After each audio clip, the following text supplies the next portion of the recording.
shaxsiy tarkibi tantanali marosimga saqlandi.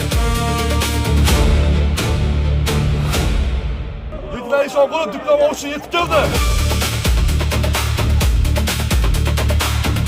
Ko'rib turganingizdek, ayni daqiqalarda Milliy gvardiya qo'mondoni general-polkovnik Bahodir Tashmatov bitiruvchilarga ilk ofitserlik, leytenant harbiy unvonlarini topshirib, ularni ushbu tarixiy kun bilan samimiy muborakbod etmoqda. O'zbekiston Respublikasiga sadoqat bilan xizmat qilaman.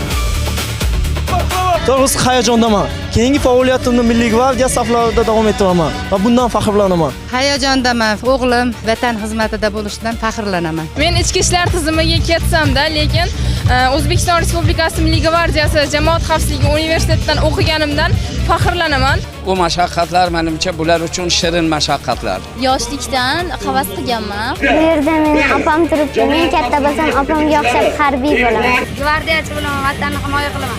Xursandchiligimni hozir so'z bilan sarqilib beraman. Vatanimizga sadoqat bilan xizmat qiluvchi harbiy ofitser kadr sifatida xizmat qilishga va'da beraman. Bolam kelajagiga omad tilayman. Davlatga yaxshi xizmat qilsin. Barcha tahlil qiling. Bugungi kundagi katta tantanaga butun jamoat va davlat tashkilotlari rahbarlari taklif qilinganlar. Shaxsan Milliy gvardiyani qo'mondoni boshchiligida bitiruvchilarga oq yo'l, muvaffaqiyat tilashdi. Barchangizga kelgusi xizmat faoliyatingizda omad va zafarlar tilayman. Oq yo'l sizlarga. Sog' bo'linglar.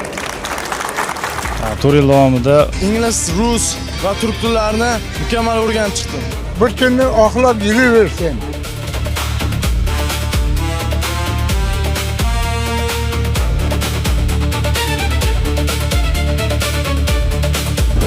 Bugungi bitiruv tadbirida O'zbekiston Respublikasi davlat bayrog'i, Amir Temur bayrog'i hamda Milliy gvardiya bayrog'i tantanali ravishda olib chiqildi. Bu Amir Temur bobomizning bayrog'i turibdi.